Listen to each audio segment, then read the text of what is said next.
Hello, friends. This is Christopher Davis-Shannon, and today we are hopping across the pond yet again, which seems to be a frequent occurrence these days. And I am honored to have on today Sam Muir, who is potentially the first person ever to pursue a PhD in classical ukulele. Sam, how are you doing today? Hi, Christopher. I'm doing really well. Thanks very much for inviting me on your show. It's really great to be here.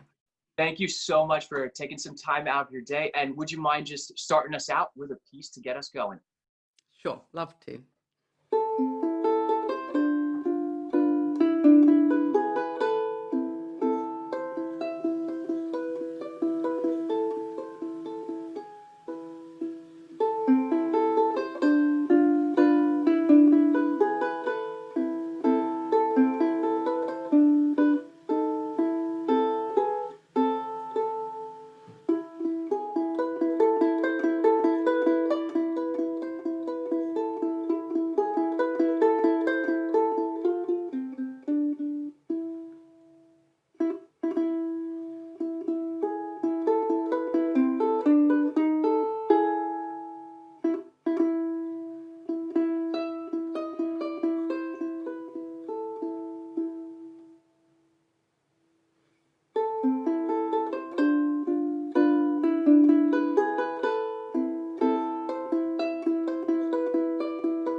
That was an amazing piece. Sam, what was the name of that one? Thank you. That was my arrangement of Lesson 24 by Jose Ferrer. So it has quite a boring title, Lesson 24, but Not it's actually, boring. it's a beautiful piece. I've performed it quite a lot and it's always really popular. And so I thought I would play it for you. Well, great choice. And actually, your arrangements are the reason I actually ran across you in the first place. Not that there are quite a host of arrangements for classical guitar repertoire, especially, and even lute adapted to ukulele. But you certainly have quite a high volume of output in that regard, and have arranged some of the really popular classical pieces for ukulele, and I think really adapted them probably better than anyone else to the instrument. You really managed to do these pieces with a very limited range on a reentrant tuned uke. What got you into arranging these sorts of pieces? I know that you do also play classical guitar. So what was a little bit about your journey to get into ukulele? Okay, I kind of just sort of fell into it by accident. As you said, I've been a classical guitarist for many years, and I studied classical guitar at the Royal College of Music in London. And so I was just quite happily going along, teaching and playing. And one of my students came to me and she said, there's a school ukulele group. And did I think it was a good idea if she joined? And I was a bit taken aback because my only sort of encounter with the ukulele was in seeing Tiny Tim on the television. And I kind of thought, wow. And that could be a bit off-putting. A bit off-putting for classical musicians. It's very off-putting. But you know, I decided I decided to encourage her, and then I didn't see what was coming next because she turned around and said, "Well, okay, great, but you'll have to teach me the ukulele now, because I don't know anything about it." So I was like, "Oh, okay." And so I dutifully went to the local music shop and just to look at ukuleles. And of course, half an hour later, I walked out with my first soprano. And that was 2012. And I didn't even know that they came in different sizes. I just, you know, saw this little ukulele and I thought that looks nice. And I picked it up and I played it and I was just, you know, really taken with the sound. And obviously, as a fingerstyle player, I wasn't strumming, and I'd only ever heard a ukulele strummed. So when I started like finger picking and playing arpeggios, I thought, wow, this is like a little harp, really. And so that was how I became interested in the uke. And of course, finding anything to play on it was a real problem. So I was just like playing arpeggios for about 3 months, and I think I just played Hallelujah endlessly Yeah. until my friends started saying, "Well, could you play something else?" And I didn't know about classical ukulele or anything when I searched on the internet. There was just like, lots of singing and strumming, and Yeah. I didn't want to do that. And then eventually, Amazon, so you know how you get these emails from Amazon recommending things, and they recommended the Baroque ukulele by Tony Mizzen. And Yeah. so when that popped up in my inbox, I thought, oh, that looks really interesting. And so I immediately bought that book, and I was just, that was it. I was just really taken with the ukulele. And of course, the next thing, Amazon then recommended the classical ukulele by John King. And that was For really any a doesn't have, life-changing experience. yeah, for me as well. Actually, when I got that one, it really opened my eyes to it. And and as you were saying, we all think of ukulele as Tiny Tim and maybe some George Harrison or Ukulele Ike or these sort of novelty things. But then someone like John King comes along and really kind of changes the game. And I think it's worthy to talk a little bit about maybe just the lineage of the uke and these re-entrant tuned instruments and how it's not just unique to that. This is a nod back to Baroque instruments, really, is where this re-entrant tuning comes from. And I know you do play some like machette and other earlier small string instruments, right? I I know do. some videos. Yeah, I Um, do. I became, I mean, after finding John King and, buying his books, reading his book on the history that he co-wrote with Jim Francada, and then finding John King's Nalu Music website, it was just like a wealth of information. And that's where I found out about the machette from Madeira, and I became really interested in that and started playing. I bought a machete. I actually bought one from Rob McKillop, a Scottish musician. okay. I Yeah. saw him playing it on the internet and said to him, "Well, that's really interesting." And he said, "Yeah, do you want to buy it?" So I did, of course. And then I got the music of Candido Drummond, a composer from Madeira. His manuscript was dated 1846. I was really interested in this unique repertoire that I'd never heard of, and an instrument I'd never heard of. So that's been a really interesting journey because it's taken me to Madeira, and I've actually done concerts in Madeira with their classical orchestra playing the music of Candida Drummond, and that was just an amazing experience to do that, to actually be, the home of the machette and playing this music that was written in Madeira. So Yeah, that was that'd be incredible to be able to do that. I have a dream of getting to Madeira one day and just play. Oh, it's a I, beautiful place. It's I really absolutely live by the beautiful. ocean. Let's be honest with ourselves. It's and go to that beautiful place. But yeah, I really love seeing people address these older instruments and kind of bringing them back to life because they can still be relevant to a degree.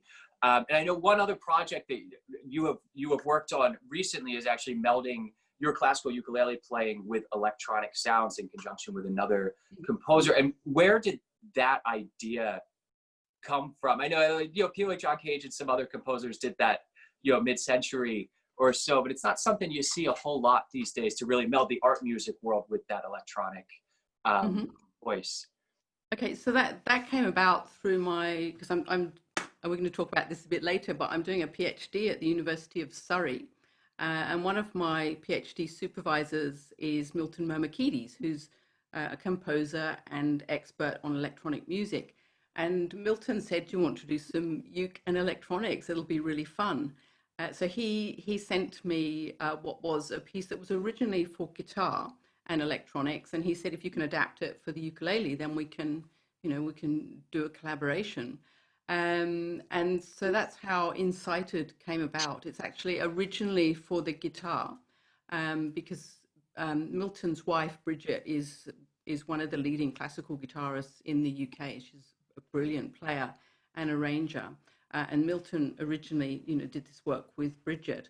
And then we adapted it for the uke. It was kind of an experiment, and it worked like amazingly well. It's Really, such fun. yeah, It sounds incredible. But it was very challenging for me to play as a classical ukulele player, where I really embraced the Campanella style of John King, And I always want things to ring on for as long as possible, because the ukulele doesn't have a bass and it's got such a short attack. And then Milton presented me with this piece that had to be completely metronomic. That's why in the YouTube video I'm wearing headphones, because I'm actually listening to a click beat and trying to play exactly in time so that he could sync it with his electronics.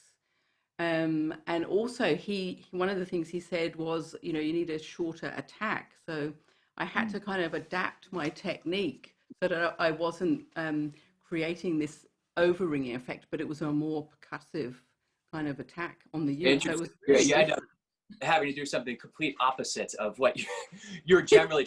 But it's a challenge we all deal with, that short sustain and attack of uke, and it's how, especially in solo repertoire, how do we work around that to make it sound like a much fuller instrument? It's certainly a challenge, but and I will link to that video down below, because I think everyone should do themselves a favor and give that a listen. You mentioned your PhD a moment ago, and I do want to talk about that, but if you wouldn't mind, actually play us one of your PhD pieces before we talk about it. Excellent. Yep, great.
And that was a little piece called Blue Raven that was actually composed by Sam.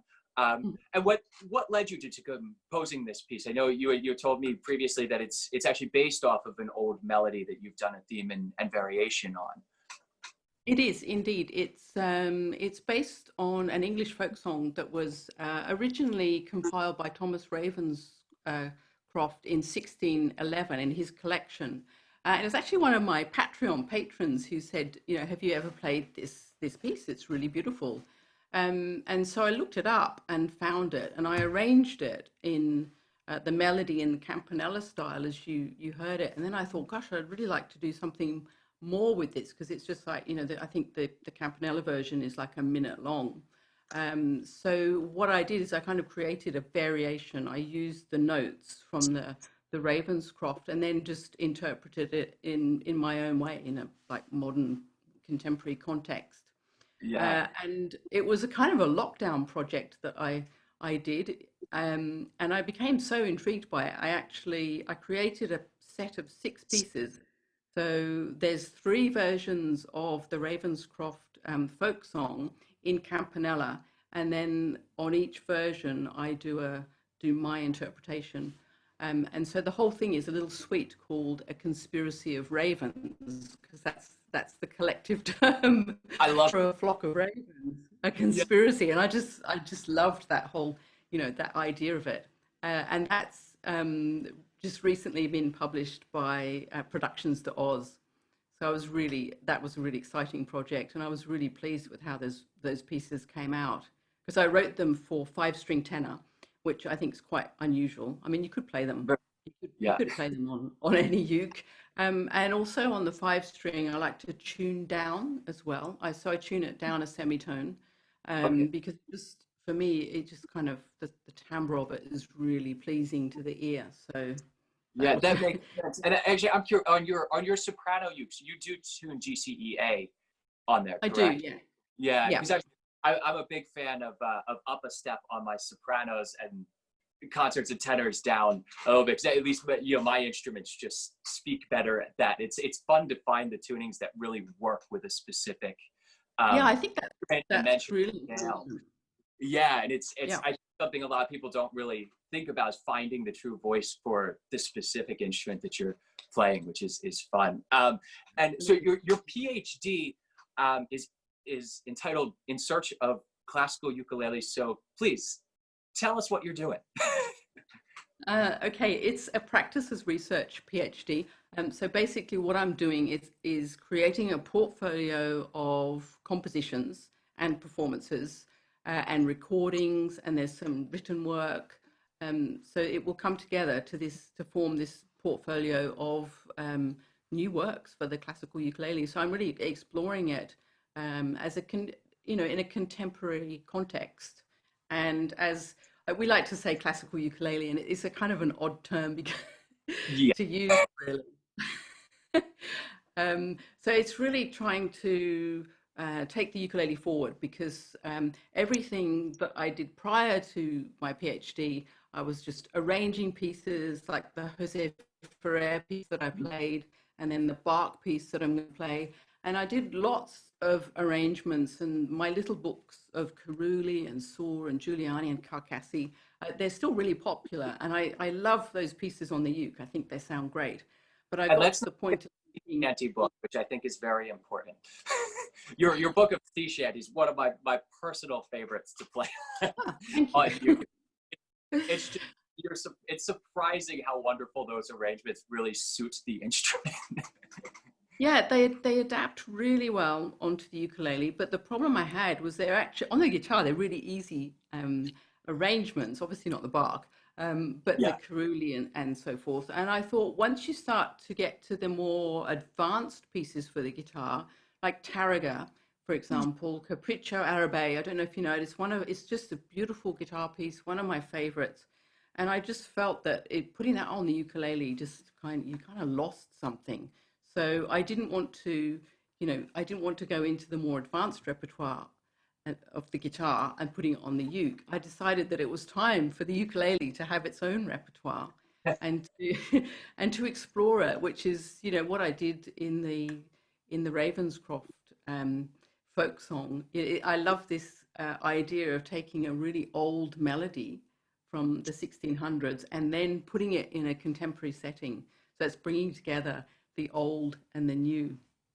Certainly, yeah. And I love that you're just really furthering the repertoire of the instrument. Not that we don't have millions of pieces, but so many are just songs and not real through composed pieces that we see. And there's not a whole lot of that repertoire except for the adaptions and the arrangements that you have done and others have done over the years. So I'm really excited to have some new repertoire to explore, even though I know a lot of yours is probably going to be out of my my technique range, but that's okay. Well, no, because I've done a whole range of pieces, because one of the things I've done a lot of teaching in the UK and also I toured Australia last year. And I found that people are really interested in playing fingerstyle and classical ukulele. But Certainly. what we really need is some easier pieces, intermediate, and then advanced. So we need this whole platform of pieces. Like a so full rating system. Yeah, would be amazing. And if you are interested, if anyone listening is interested more in fingerstyle and classical uke, Sam runs an amazing Facebook group. It's a part of the PhD and exploring classical uke, where a lot of people post different pieces, and I've learned about a lot of new repertoire that I'm not familiar with there. So I'm going to post a link to that below, so you can explore that and kind of see what everyone else in the world is doing with this tiny instrument and the new and old repertoire, and how it's presented. Sam, would you mind just playing us one final piece? I'd love to. Yep.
And that was one of my favorite Bach compositions, the Prelude in G, and Sam's own arrangement of that piece. Sam, thank you so much for taking the time out of your day to join me. I really do appreciate it. I'm looking forward to seeing all these new projects that you've coming out. And for everyone listening, I will link down below to Sam's website and her Facebook group, and where you can get her arrangements and her Patreon and all this work that she's putting out. I think it's really worthy to explore, no matter what type of uke playing you are into. It can really help further you as a player. So Sam, thank you again so much for this. Thank you.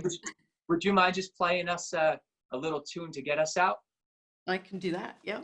And can I just say thank you so much for having me on your show, Christopher, and sharing some of my work. So I think I'll just play a little bit of a piece that was originally written for the Renaissance guitar, which we could have talked about, but there wasn't time. And it's another area I'm really interested in, because the Renaissance guitar pieces can be played on a ukulele from the original tablature, which is really cool.